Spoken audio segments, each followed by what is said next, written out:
Hello and welcome into the Cubs on Deck podcast. I'm one of your hosts. My name is Greg Huss, and today I'm joined for our first interview of the offseason. He gets to be the first interview, joined by Kohl Franklin, starting pitcher in the Cubs organization. Cole, how's it going, buddy? Going good, man. I appreciate you for having me on here. Heck yeah. I was talking to you before the show. Last offseason, we had Jordan Wicks and we had Cole Roeder on, but we're just kicking into gear as far as the interviews for players and all that whatnot this offseason. So I'm glad to have you on. You came on the Growing Cubs show with me and Jimmy probably a couple years ago now. It's been a hot minute. So good to have you on a couple years later, dude. Yes, sir. Absolutely. Good to be back. So as is typically the case with this show, what we did last year, I'm gonna stick with that vibe here. I'm gonna go start off this episode with a few just kind of more lighthearted questions. I used to call them like rapid fire questions. I think we're not gonna do a rapid fire because some have more explanation than Gotcha. than a rapid fire vibe.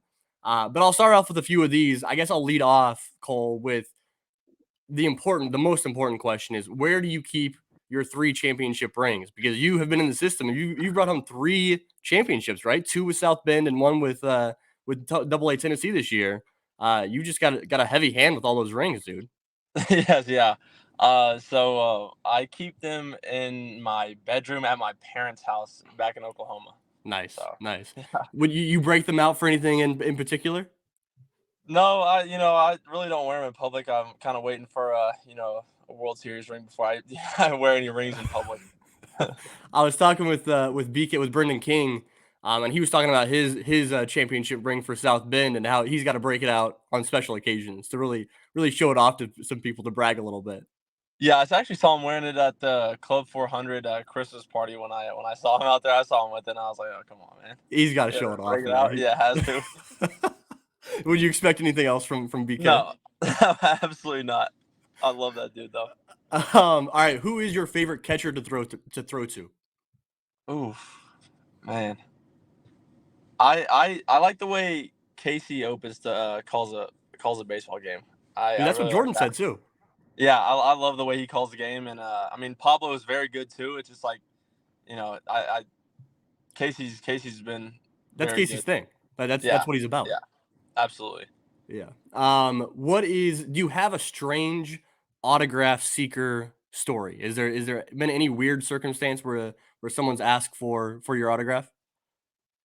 I wouldn't say anything like out of the normal. Like I would say just like the kind of the worst ones are like when people like it's like older like Yeah. grown men that send their kids down with like the book, and it's like, man, like And I you want to know. sign for the kid, but I know like you're just gonna bring it straight to your dad, and I that's pretty much the. I mean, that's the main one too. That's like what everybody kind of gets, and it's just kind of brutal to because you don't want to turn down a kid, but like want to when you can obviously tell they have a full page of like does your like you're like.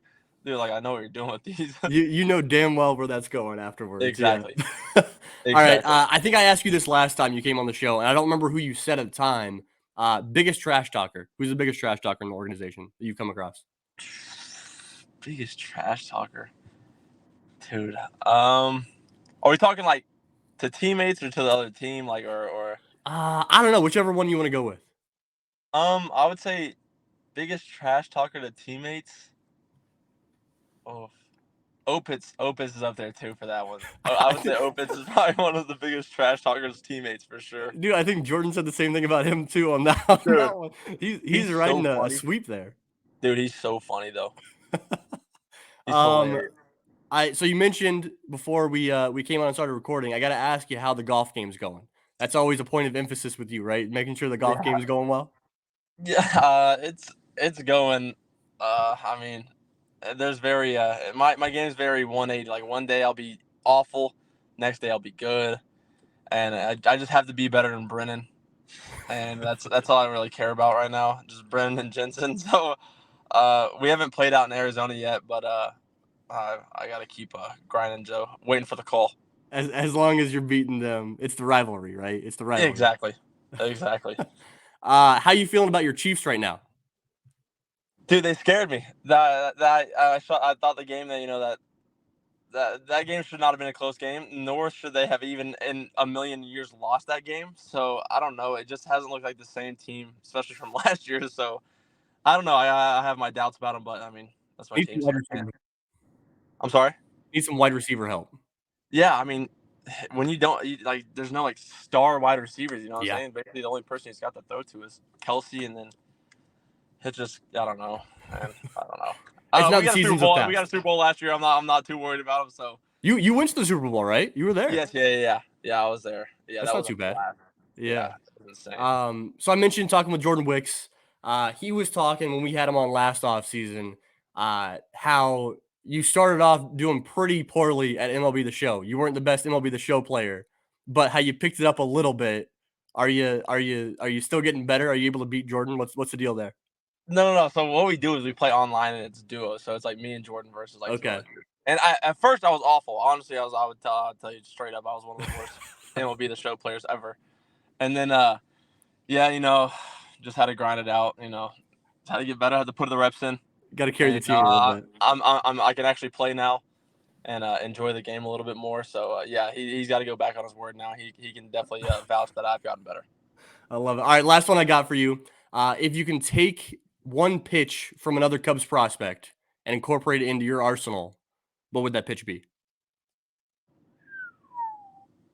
Oof. Hayden Wesneski's sweeper. It's good, man. Yeah. It's one of the best in baseball. Yeah, it's disgusting. Yeah, that'd be pretty sweet. So I know that you transitioned into working with a new slider this year, right? Was it the sweeper? Yes. What was the deal with that? Yes, yeah. So mine was kind of more of like I held it like a sweeper, but I would just try to throw it harder to where it had a little less movement, but I was able to throw it a little harder. Yeah, And so, I mean, that's at first we just tried the sweeper, but it was kind of like it was basically like the same speed as my curveball yeah, with just a little, it was just a little more like horizontal movement than obviously vertical. But we got to the point like at the end of the year, it was more of just like, hey, like, throw this as hard as you can, a little. If you can throw it, 86 to 88 with a little less more horizontal movement, like it still plays, and so that's what we kind of transitioned to. how'd you feel about it as you were kind of going on in the season, using it more? I felt good about it. I mean, obviously throwing it 1 year doesn't really give you a full, you can't really like throw everything out the door like after you just for throwing it for a year. So I liked it a lot though because I don't really have anything that goes, that way. So it helped a ton, like keep guys off of just kind of like my fastball in certain situations. So I mean, I enjoyed throwing it for sure. Where does that like conversation start? Is it something where you're like, I want to be able to throw this a little bit better? Is it a coach comes up to you? Like, how does that process start in terms of like starting to use that more?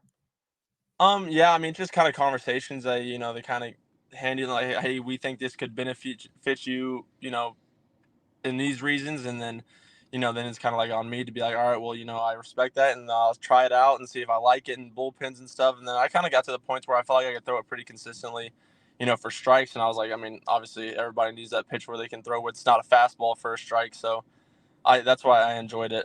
And so yeah, I Yeah. mean it's basically just kind of a conversation. Well, it's like I feel like you mentioned too that like that was you didn't have much that went that direction, Yeah, and I know like the changeup has been like your pitch that you've kind of maintained during your time in the Cubs system. That's been a really good pitch. I feel like a lot of times you don't see guys that have really good changeups because the ball is going one direct. Like you're really good at like the pronation and making the ball yeah. go that way versus the sliders going the opposite way. You don't see a lot of guys that are good at both. How do you balance? Like, how do you do that? You know? I think the reason they kind of like thought the sweeper was the right place. So like I'm pretty good at like spinning the ball like on Mhm. my curveball like high RPM stuff like that. Yeah. Basically you hold the sweeper the same way you kind of without like spiking it.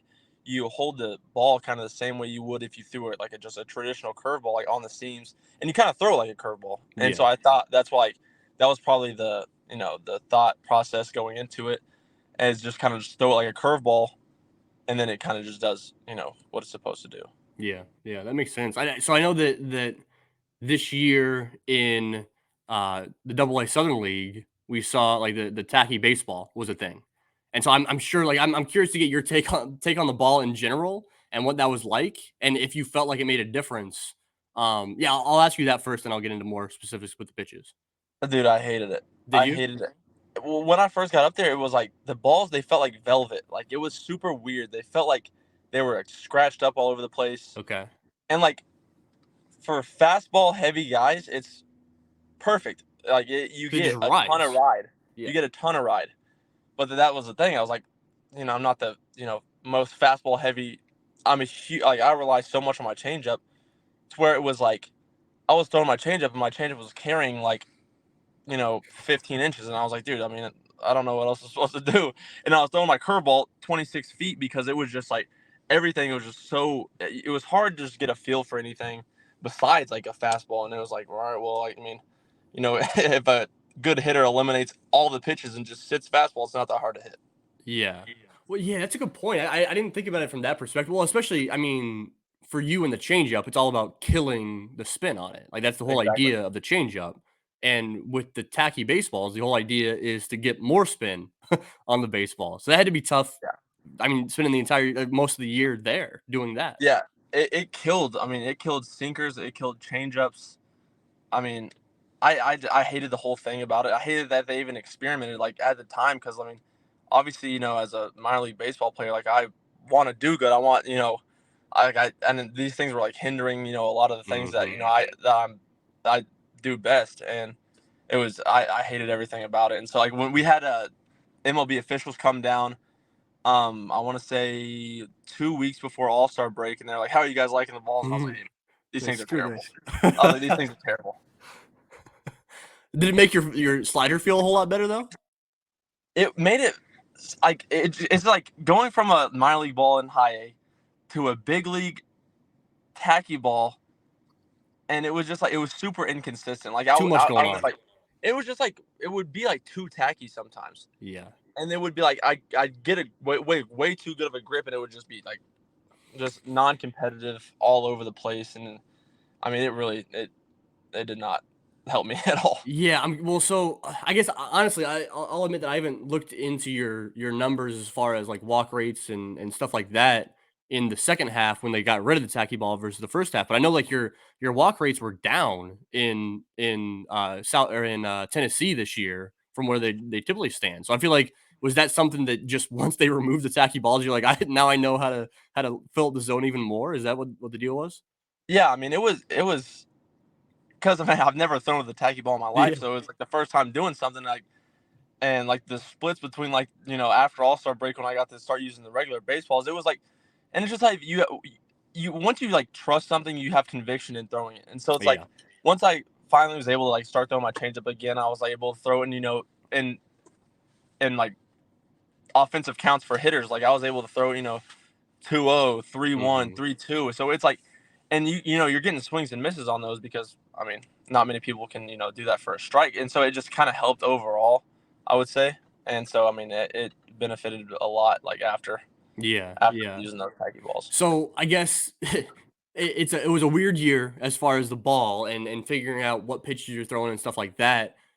In general, how do you kind of go about determining your like sequencing between using that fastball, using your changeup, using the slider? Like, how do you go about determining when you use those pitches? Is it on a given day? You like go into the day, you're like, my changeup, I'm not feeling it today. Like, I think I'm gonna can that or whatever. You know what I mean? Is that a premeditated thing, or is that like as you're going along in the game?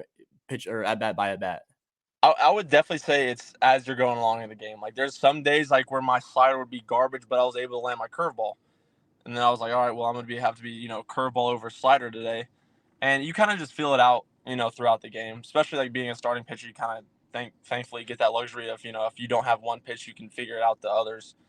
And I mean, some days you don't have anything besides a fastball, and that's you're just up there saying, "Please God, hit this on the ground or to somebody." But I mean, that's the truth. I mean, Yeah. you're not Yeah, gonna no, have like well, it probably helps having a couple guys in Casey and Pablo back there that you're trusting to throw to as well, you know? yeah, absolutely, 100%. Like, and plus we did the GPS system, so we had like basically like a breakdown of like where our stuff plays best, and that's kind of like what we'd follow like as an organization. So I mean, it took a lot of the thinking out of it, but like obviously I've been around the game for a long time, and I kind of like I'm a big like visual. Like if I see a hitter's tendencies, like they're on time with the fastball. Like I don't really plan on double up on the fastball. So I mean, it's just kind of like reading the game and kind of seeing. Yeah, yeah. No, well, you mentioned that you've been in the org a long time, and I guess this is more of a deeper question. So I don't know. If you're not sure, don't worry about it. But I'm curious about during your time in the organization, how you've kind of seen things change from a system wide type situation. Because I think that like from like the outside perspective, from my perspective and fans' perspective, I think a lot of it is looking at how well the Cubs have been developing prospects more recently rather than like before you were in the organization. You know what I mean? So I don't have you seen a lot of changes, or is it just like day to day, like you're just kind of going about your business, doing your thing? I mean, overall, I mean, I've seen a ton of changes from like 18 to now, with just kind of like when I first got into the Cubs organization, like 18, 19, it was super like old school baseball type. And then it was like as soon as like analytics started becoming a thing, like the Cubs like the first one to do it, and it was just like you know, analytically, this is where you're gonna have the most success. And so it's just been a huge change from like where it was when I first got here, of just like analytic wise and kind of like overall, like even like in our workouts and stuff, it's super analytical. And so I would say that, I mean, by far that's the one that sticks out the most. Who's your go to coach in talking about that type of stuff? I have a few. I mean, Casey Jacobson does a great job with breaking that down. Tony Kugel, TC, he does a great job of breaking it down. In the weight room, Connor Rooney, who is our Double A strength coach, Mark Wiseman. I mean, all these guys are like great people, and they understand it. But they understand, that was the biggest thing for me. I was like, I don't really like, I don't look at analytics that much, and I don't really understand 100% how they work. And so I Hmm. needed somebody who can understand it from like an analytics side, but like translate it down to a baseball side to where Yeah. I get it too, or like from a workout side or a strength side. And so those guys are like very good at doing like both of those things, so it I helps. mean, the people I've talked to is like that's what they take the most pride in, is being able Yeah. to translate that and go like understand like the coaching staff, like understand like what the hell this actually means and Yeah, like being able to communicate that back to you guys. That's really interesting. But absolutely. um I'm curious about, so you spent 2022 in South Bend, and then you were assigned back to South Bend to start this year, and then pretty quickly, I think you got like 19 innings or something like that in at South Bend, pretty quickly got bumped up to Double A. How, I guess, reaffirming was that? How good did that feel to be able to quickly kind of get that promotion up to Double A after like kind of proving that you were too good to be in South Bend at that time? I mean, it felt really good. I mean, obviously, anytime that you see like your work kind of pay off a little bit in the and it's a very big like reassurance in your own mind to like that I obviously like I don't have no doubts in my mind that I need to be here. And so like once you get that call, it helps a ton. Like just it kind of gives you just kind of a little weight off your shoulders to where you can go back out there and enjoy the game like how it's supposed to be. And yeah, I mean it was huge when I got the call, and I was super fired up and thankful for it. So what is the big difference there between high A baseball and the hitters you're facing, and then Double A? Because I mean, I feel like historically that's what's been talked about as like the biggest jump is like from high A up to Double A. Like that's where the biggest jump is made. But it's gotten kind of weird over the past few years where like the short season ball like over in Eugene has been cut. I mean, cut across the league. No more short season ball. And then so then you have kind of, it's different age groups and different experience levels at the different levels than what we saw prior. So I know like down in Myrtle, you're seeing a lot of the guys that you were like assigned, like you would have been assigned to Eugene, and a lot of those Yes. guys that you and your teammates that were in Eugene are now in Myrtle Beach. And so now I think there's a big adjustment getting up to Myrtle, where like there's like Yeah. 18-year-olds a lot of times in Myrtle Beach, and it's like holy crap, like that's kind of crazy playing full season ball at 18 years old. Yeah. Um, that's wild to me. But I guess is that jump from high A to Double A, is that no joke? I guess.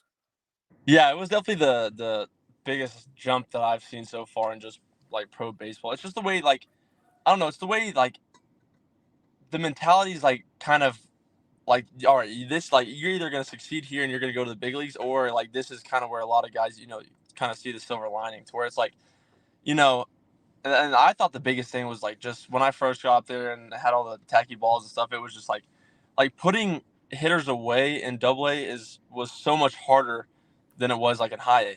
because like sometimes you get mistakes and they would miss them. To Yeah. where in Double A, it's more of like, all right, man. Well, I just made a great pitch and he still absolutely destroyed it. To where it's like, all right. I mean, it's more of a setup game, I think, in Double A than it would be in like the lower levels. To where it's like, all right, all right, what did I throw him his last at? Especially like a starting pitcher wise, like through and facing the lineup for the third time, like you really have to sit there and look at like the chart about what you threw last time, what he took, how many times he saw the pitch.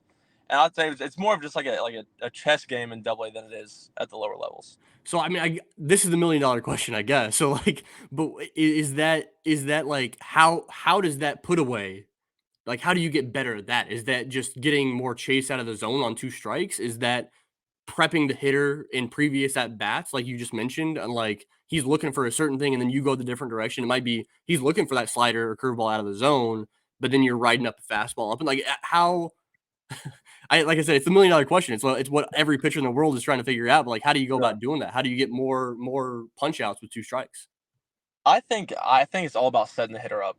I think Yeah, it's about changing eye levels. And that was the biggest thing is like you want like tunneling pitches, I think is the biggest thing in how to strike people out in Double A. yeah, If I throw a changeup down, there's no point to go a fastball up off of that because it's too like to the hitter's eyes, like they see obviously one's up, one's down. To where it's like I go fastball up and then curveball off of that to where it looks like a fastball at hand and then goes straight down. It's all about yeah. setting them up. That's I truly believe it's all about changing eye levels, going in and then going away, like just kind of just making them move their feet, like just keeping them uncomfortable in the box. I would definitely say that was the biggest change that I kind of saw that helped me kind of start striking out more guys.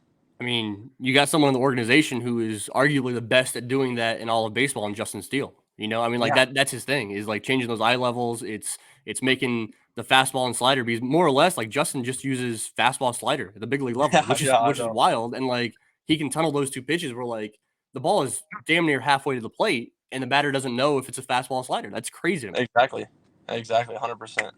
All right, man. So I know that this was the first year that you broke 100 innings pitched. That's a big threshold. That's a big milestone. How'd you feel doing that this year after a couple of years of kind of battling some injuries?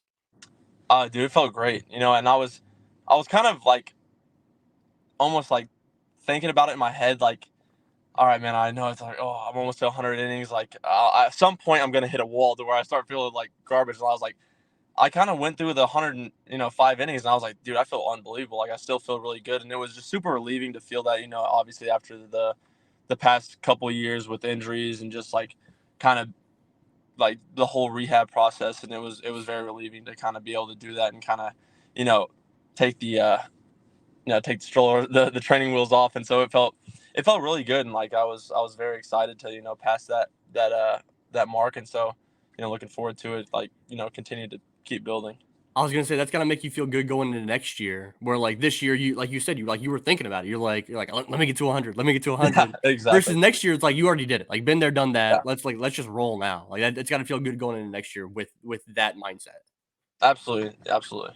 So I know that once you made it up to Double A, I mean, you spent most of the time up there. I think that a lot of whatever struggles that we saw from you this year kind of revolved around the home run ball, right? Like that, it was kind of keeping the ball in the ballpark. And I think if you can do that, then that makes a big difference in what any kind of ERA or whatever looks like next year. Is there anything that you're working on this offseason to kind of specifically kind of attack that part of your game, or I just wouldn't say I wouldn't say I'm like focusing 100% on like just keeping the ball out like in the ballpark, well, like yeah, yeah, obviously. yeah, And there, I mean, there's a lot of things that I guess people don't see, like when like the home run percentages on some of the pitches that are hit out. It's like you know out of 50 at bats, that's the only one that's gonna get out. So it's yeah, like you can't really like revolve your game around trying to hinder home runs, because at the end hmm of the day, I'd rather pitch to contact than walk people. So that's yeah. kind of where I was this year too. I was And you were like, a lot better at that this year. Yeah. yeah, and so I that's what I really focused. I made that a huge point in this season to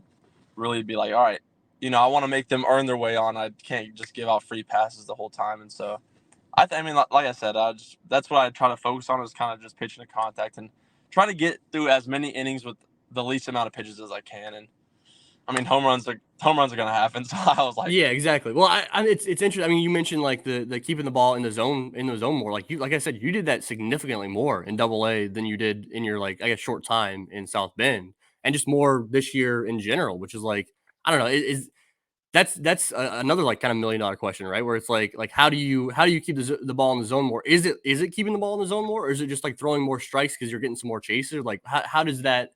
How do you kind of go about doing that? Like, is that a mindset change or a physical change that you did to kind of keep the ball in the zone more? I would say it's a little bit of both. I'd say it's probably more mindset Yeah, because I think there's sometimes like as a pitcher you can get wrapped in strikeouts to where it's like I gotta strike him out every time. I gotta make the most perfect pitch here. I can't make a mistake, and then you're just like, you're just all around the zone, but you're not in it. To where you're like basically trying to, bank on a chase instead of like putting it in the zone yeah. and taking a chance on them getting themselves out.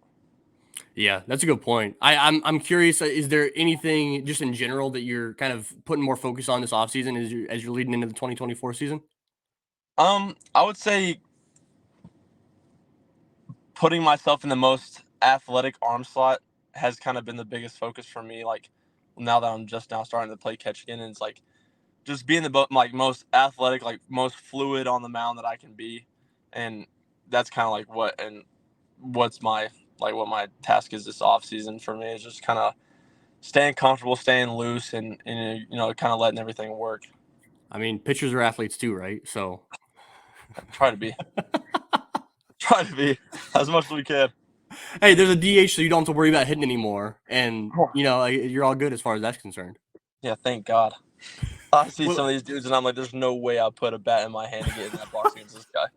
how'd you do? How would you do if it's like extra in it, like late in the game? The coach is like, hey, like we need some sort of at bat. Like we're short on bats. Like they throw you out there. How would you look up at the plate? Oof, depends on who's throwing and how Okay. hard. If What I'm if teeing you're hitting up, off a or if position I'm player? if I'm hitting up a position Yeah, player, yeah, yeah. oh no, I'm good. No, I'm good. I got that.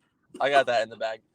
But if I'm facing like upper nines, yeah, might as well just give me a sword That's up kind of there because rough. I'm not gonna swing Yeah. it anyway. How many hits in 100 at bats would you get off of yourself?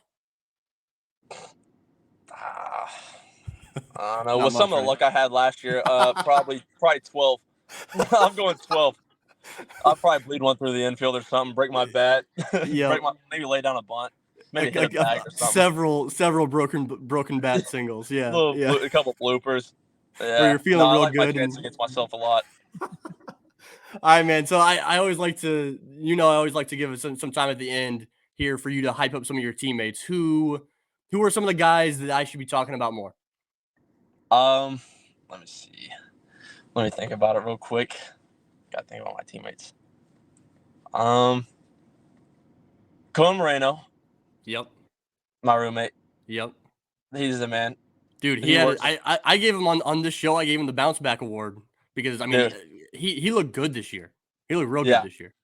he works his tail off, and it's always fun to see him and work with him and hang out with him, and just to see how hard he works is super like kind of, I don't know. It's very refreshing to see, I guess. And Dude, so talk like, about an athlete. yeah, yeah, he's Cohen's pretty an fast. athlete, right? Yeah, just a little below me. No, but let me think. Uh, Dude, Owen Casey is absolutely disgusting. He's a That's the freak. strongest dude ever. He's so strong. Um, let me think. Casey Dude, some of the, Opitz, some of the exit Pablo. velo I mean, numbers that Owen Casey's putting oh, up. dude, you should have saw. I remember the first day I called the Double A. I saw him hit a 117-mile-an-hour home run, and it did not go above the wall. Like it was like stayed wall height the whole time and went out. He's wild. Dude, he's unreal. You play Uh, with Kevin Alcantara much? yes, yeah. So I played with him in South Bend, and I played with him in Double A at the end of the year. Yeah. Dude, he's very special. He's very special.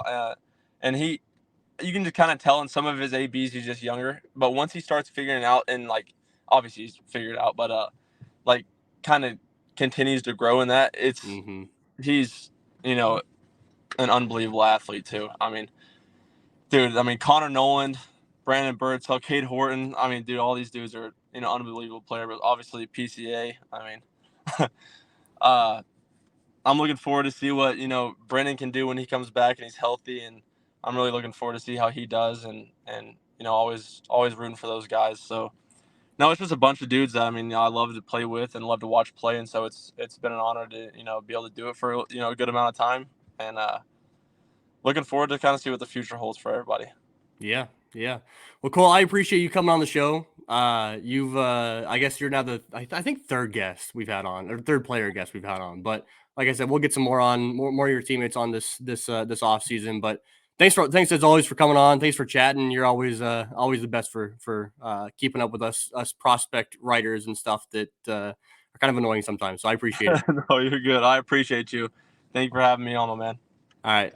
And for everybody out there listening, you guys can find us anywhere where you find the podcast. You guys know the drill. Spotify, Apple, all that good stuff. Find us on YouTube over the Northside Bound YouTube page. And can't thank you guys enough for listening. We'll be back in your ears in 2 short weeks. Thanks, guys.